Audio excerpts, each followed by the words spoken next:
Everyone falls in love at some point in their lives. For most of us, our first experience of the intense emotions generated by love occurs with our tentative steps during puberty to form serious relationships. Nothing can prepare young people for the powerful highs and lows they can experience during this time. They're often left feeling vulnerable and confused. Young people want to learn about relationships and sex, but they have very few opportunities where they can talk with adults in order to make some sense of it all. So what role can teachers play in helping pupils prepare emotionally and practically for adult life? We asked some teenagers to share their thoughts and feelings about relationships. I used to like celebrity boys and read loads of magazines, think, oh, I'd like him, like that, and pretend I had a celebrity crush and all that. But I wasn't really interested in boys at that time. At first they were all horrible and you didn't want to go near them, they had germs and all this. But then in sort of the end of primary school, right at the end, year 6, you started to worry more about what you look like and stuff. Going up into secondary school, it kind of throws you into, whoa, look at all these girls. It was around that age that I started noticing them. I started to mature around 11, 12. I started to look at things differently, and then you start to meet boys and they don't really mature till a bit later. I didn't really feel pressurised to go and get a girlfriend, but I felt like, at this age, should I have a girlfriend by now? It's more friendship rather than actual relationship at that age. Just being a very close friend with a girl, and you kind of look cool amongst your mates if you have a girlfriend. You'd say I love you at a young age, but you wouldn't really mean it. You said it just because everyone said it, but now it's starting to really become something that you say to someone because you really like them. So what time have you got to be there? The prom starts at 7, but we've got an hour's cruise in the limo. Right. An hour's cruise. I'm hoping I don't get travel sick. Emma, Rachel and Kirsten are 16. They've just finished their final day at school. As far as they're concerned, issues like college, university, the world of work, finding a partner, that's all in the future. Tonight they want to live for the moment. It's the annual school prom, and their boyfriends are at the door. Who? Harry! What's his tie look like? Very bright, because that's the only thing I can see is his tie. Don't let him see my dress! Don't let him see my dress! Harry was basically the first relationship, because all the others were just oh, we're going out for a week and stuff. But Harry has been 18 months now. It got serious between me and Chris at probably the end of year 10. He makes me smile when I see him. He's always there to make me happy. The best part of being in a relationship with someone is just sharing different experiences with each other, meeting new people together and always having someone there you can rely on.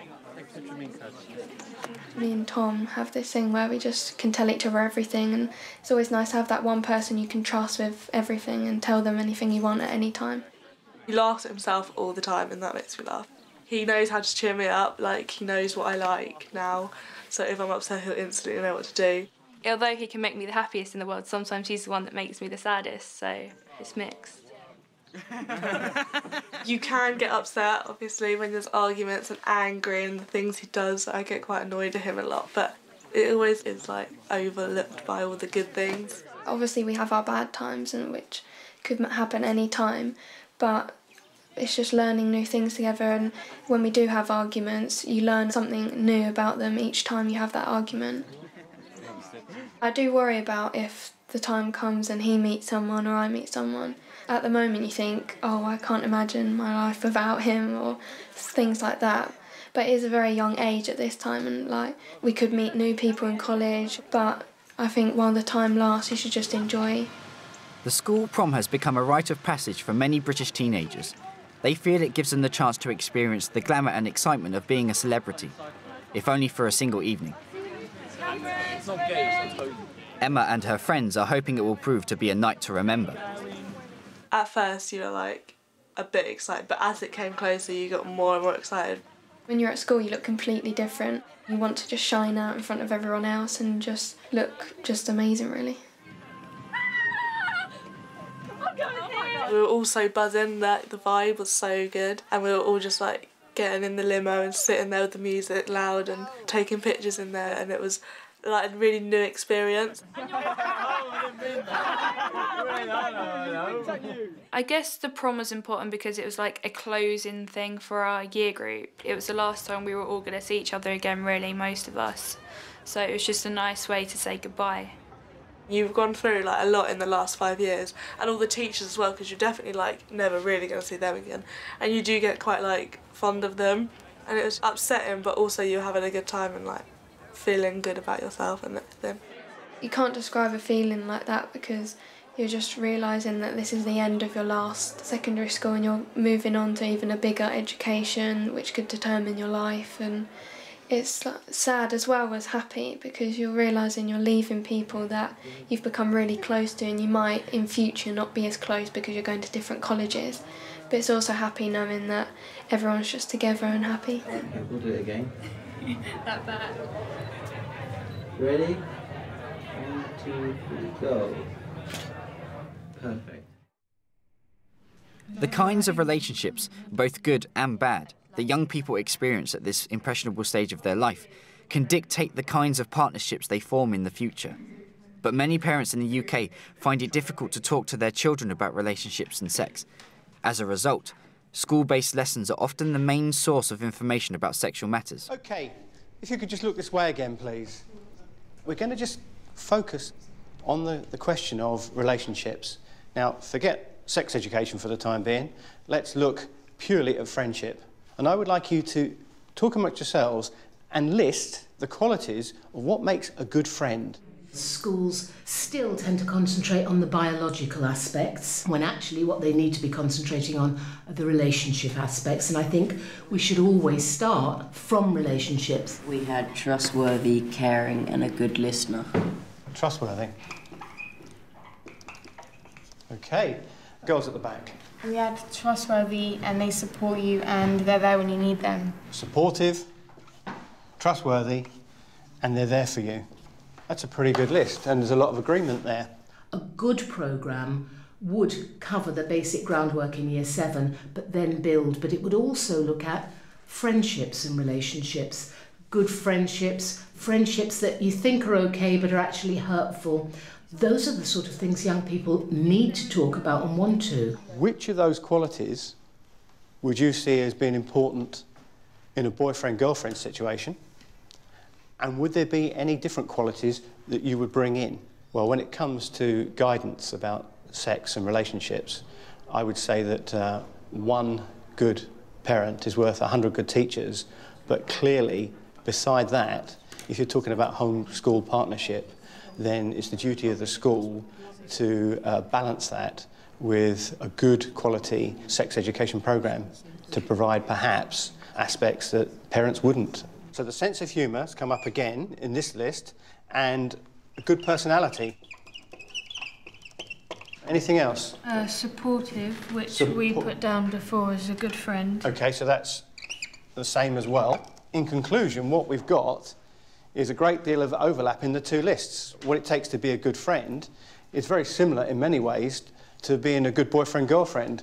We use a variety of approaches. On the one hand, we have a team of experienced teachers delivering the curriculum, but on the other hand, we invite in a string of guest experts who have some street cred. So, for instance, we use the Straight Talking organisation, where there are ex-teenage parents who talk about their experiences. I think the worst thing with actually admitting to your parents that you're pregnant or you've got someone pregnant is not really the fact of the pregnancy, it's the fact it's kind of admitting that you've been having sex. And obviously that's probably one of the hardest things you don't really want your parents to know. The peer educators or young mums and dads bring a touch of reality, really. They go through exactly what the experience is like.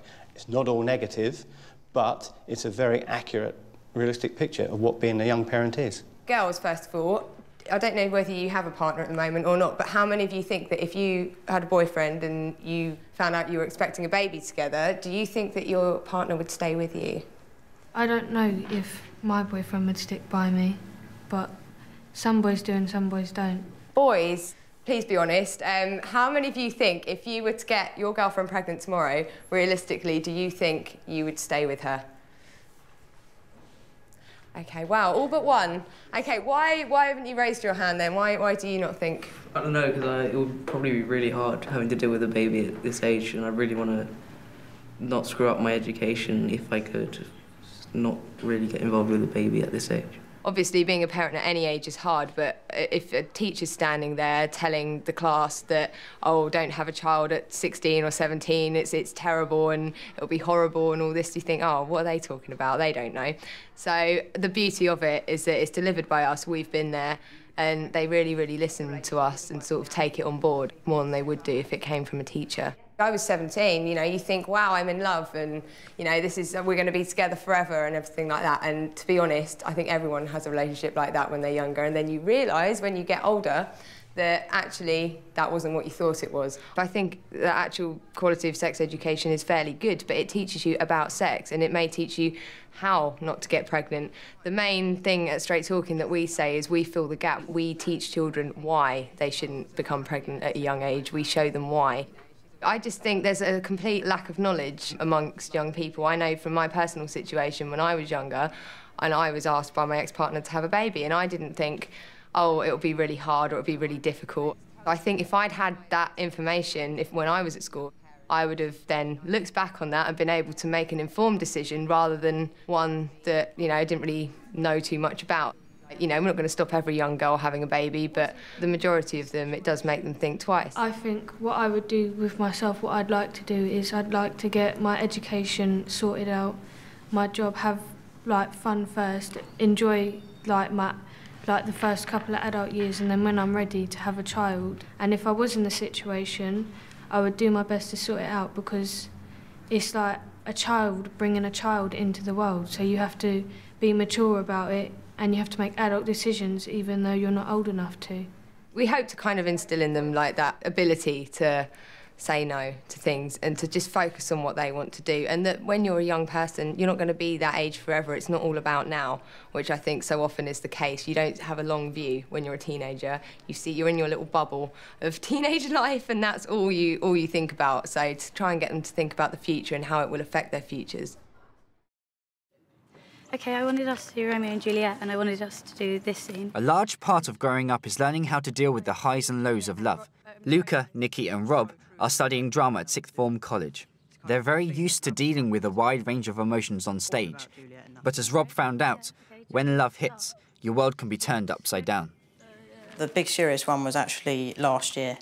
That's when you actually feel what you call love, to be honest, and it was just a deep, deep feeling.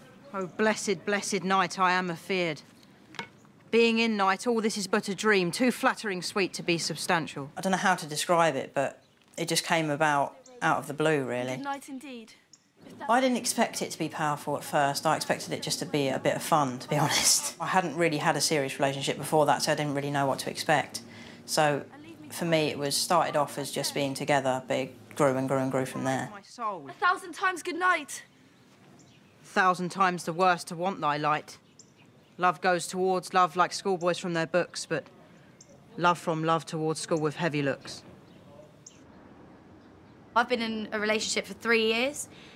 I was quite relieved that, like, I'd actually found a genuinely nice guy who didn't just want sex or just want, like, to do things. He actually wanted to know me. And it feels like we're both a part of each other. Like, I feel like he's a part of me and I'm a part of him.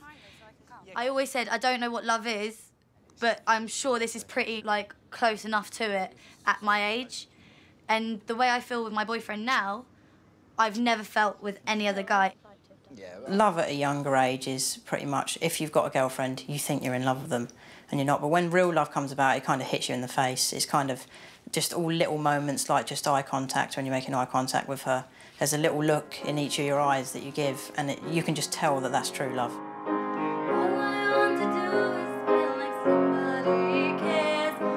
You can't stop thinking about them. They're just on your mind constantly. I just want to speak to him all the time. I find that whenever I look at my phone, I just want it to ring from him or I want a text from him. Our first serious relationship means so much to us, but things can go wrong. When my relationship broke up, it was very, very, very hard for me because you love someone so much, it feels like your heart's been ripped out. You don't know what to do with yourself. You sit there at night crying, thinking, I thought I was going to be with this person for a long time, and now they're leaving me. It started off that I actually was very bad and used to cry a lot at night and used to actually cry myself to sleep. I was at college with this person as well, so it made it harder that I saw them every day, and it was my friends that got me through it, really. When relationships break up and it's the first time you experience a breakup and you really care about somebody, it's one of the worst times of your life. Whether it's been a 5-minute relationship or what you had thought was your long-lasting love affair. It hurts in different degrees, but we don't discuss that in the classroom. We don't discuss how do I handle it when everything ends. No one does. My school didn't really talk about the emotional side too much. They just taught, obviously there was sex education, but they didn't really give us many talks on relationships. So I felt that I had to kind of learn that myself. I'm not sure whether it's something they expect your parents to talk to you about, and maybe it's just like you confide in your parents for that type of thing, but I think maybe having it in schools might be beneficial. I think we have to make an arena where young people can discuss how this might feel. I certainly don't think we should protect them. In PSHE, for example, they could put something in there and talk about relationships and breakups and what's good in relationships and what's not. How many schools honestly listen to pupil voice and ask pupils what they want? I say all the time, ask your year 8s what it would have been helpful to know in year 7. Ask your year 9s what they would have liked to know, and so on and so forth. And go from what they're telling you, because we as adults assume the whole time what young people want to know. We should stop making assumptions and we should ask them. If teachers are to advise young people in relationship and sexual matters in the 21st century, then they have to do so against the all-powerful, all-pervasive influence of the internet and new technology. What we have now is the ability to bombard young people with imagery very quickly from the internet, from the media in other ways, that perhaps leads them to believe that everyone is perfectly beautiful, everyone is showing their body off and is safe to do so because apparently it's not provocative, because we're told that that's just the way people are allowed to be. We also see sexual imagery on lots of videos, lots of TV programmes. In terms of, young people going to find out information, particularly if we're talking about sex and relationships, they may Google something or they may go online to find out information, which is a kind of a major source. However, what they get back can be 1,000, 100,000 results. And how they decipher that information, decide what's true and what's real and what they take from that is quite complicated. For me, in terms of the work I do, it's really important that young people have a chance to kind of to ask some of those basic questions which are still unanswered, even though they got all this information. The phenomenal rise in the popularity of social networking sites such as Facebook and the use of mobile phones has changed how teenage relationships are conducted. What used to be private and personal is now very public. Facebook has had an impact on relationships nowadays because there's obviously the relationship status, and if somebody puts single on there when they're in a relationship, there's going to be an uproar. And there's also like when you just put stuff about I'm feeling down at the moment, people will ask why, and then your girlfriend will come to you and be like, why are you talking to people about that? It's between us. So it can cause a lot of problems. It's sort of a way of stalking and snooping on people's profiles, and you can get an insight and look at their lives without actually asking them. You can talk to as many girls or boys as you want on there, and really your partner's not going to know unless they have your Facebook password. And statuses, when people put statuses, and then people can know your business, people can know everything. Anything you write, people are seeing what you're writing. Thousands of people are seeing what you're writing. People do it for comfort, for like friends caring about them. I want to see if people care why I think this, because your girlfriend might not care at the time, and you look for other people to care for you, really, which is kind of silly, but it's what's done. Mobile phones have an impact on relationships as well. A simple thing at the end of a text, like not putting a kiss on the end of a text, can mean so much now, or a smiley face or something like that. You'll text back and be like, why are you being moody with me? But it could have been a mistake, because there's been times when I've accidentally not put a kiss on the end of a text to my girlfriend, and she'll actually call me up and start shouting at me over what's written in a text, because it can be taken in the wrong context as well, because the way you say something might be different to how it's put in a text. Nothing in the world can prepare a young person for the emotional and physical pain of an abusive relationship. Jamie Lee is 16 and knows exactly how it feels. When I was 13, I went into year 8. I got with my boyfriend who I was with for 3 years. Even though I was 13, I didn't feel 13. I felt really mature and I felt much older. It was exciting because obviously I was young and he was taking me out and we was going to cinema all the time, and he had money and he bought me things, and like he stayed around sometimes, and it was all new and exciting. At first, he treated me like a princess, and then after a couple months things started changing, and then when I moved from my foster home to here, that's when he started becoming abusive. I remember the first time he raised his hand to me when I was about 13. My heart started racing and I was full of shock. I went into a panic attack and started screaming and crying. It was a shock to me. He started calling me names and but it wasn't even like names like normal things. It's things that messed with my head, things that made me feel like no one cared about me, no one loved me, no one liked me. Because of the things he said, I felt like I was on my own, really. I was scared to actually break up with him. I thought that no one else would want me. I thought that he's the only one that would want me, so I stayed with him for that. As our relationship carried on, I matured with every aggressive move and began to get used to it, and suddenly it was normal to me. I knew if I pushed his buttons in any way, I knew how he would react. As he started doing it more and more, kind of got used to it. It felt normal. It wasn't any shock to me at all. Like when he hit me or he smashed my head against the wall or grips me up, it was normal to me. As soon as I moved in here, he moved with me. So he knew that he had me like 24/7, so he knew that he can control me. I wasn't allowed out of the house, I wasn't allowed to go to my friends because he was scared I was going on Facebook and chatting to boys. I wasn't even allowed to walk to the shop by myself because he thought I'd go and meet boys. Anywhere I went, I would have to be with him. He kept telling me that I was ugly and no one's gonna want me. And plus I wasn't eating, so I was getting skinnier and skinnier and I was losing weight. So every time I looked at myself, I just felt physically sick. I was so used to him that it would be weird to be without him, and I didn't think that I could live without him because I was with him for so long. A year down the line, I got pregnant. I thought if I had the baby and we was a family, then he would never leave me and he wouldn't cheat on me and he wouldn't hit me and we'd be all happy and live happily ever after. When I got pregnant, I told him I thought I was pregnant and he thought I was lying to get attention. Then one day, we took the test and I was pregnant. Straight away he said, I'm going to go to prison. So to protect him, I got rid of the baby. And when I came home, he didn't ask me if I was okay. He wouldn't talk about it with me. He left me to deal with it by myself. After I did get rid of the baby, he said that he never wanted to get rid of the baby. Like, we had conversations and he sat there and cried to me and he said that Hal would be a good dad and that he would never walk away from me and my baby and stuff. So after that, I thought, I don't care, I want to get pregnant, I want to have a baby. So I took out my implant and tried to get pregnant, but it didn't happen. Despite the abuse, Jamie Lee couldn't find the strength to end the relationship. She still believed there was hope, but the control he exerted over her was much too strong.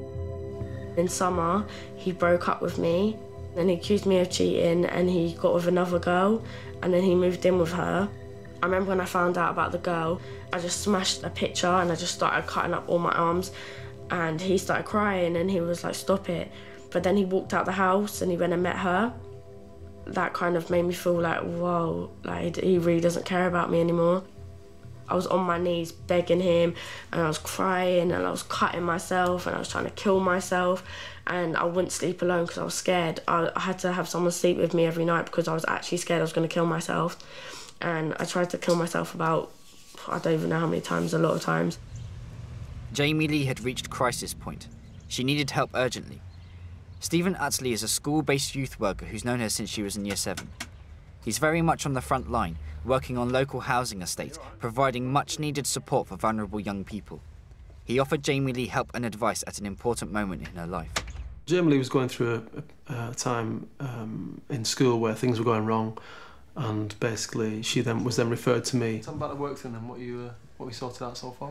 For me, the important thing is that young people have got a safe space where they're able to express themselves in a confidential manner, and then maybe have some time to reflect and understand what it is that they're dealing with. I need to work because I can't stand sitting on my bum and doing nothing all day, so I need to do something. I need to earn some money before I go to college. It's just, how do we, you know, become an adult? How do we sort out these relationship issues? Who do we turn to if somebody becomes aggressive? Who do we turn to for being bullied? You know, all the same kind of things. What about all this pressure that's building up inside of me? How do I deal with that? If you keep it all bottled inside, then one day you're just going to explode. So you have to have someone that understands and that can sit there and talk to you and understand that what you're going through. That's good.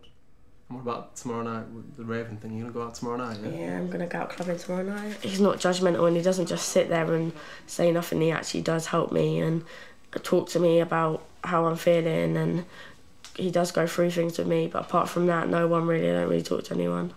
You've had trouble, though? You've had any trouble when you've been out? There's been no problems? No, not really. Okay. And tomorrow night, you've been to the area before, yeah? Mm-hmm. It's really important to have a place where young people can openly discuss these issues, and maybe as a preemptive thing, you know. So in PHSE, for example, it'd be great if young people are able to talk about, able to have maybe a stimulus, a prompt to discuss relationships, and then be able to kind of talk about their own situations to a degree. It's complicated. It's hard for young people sometimes to feel that they can broach dealing with these issues because they're not sure where to turn.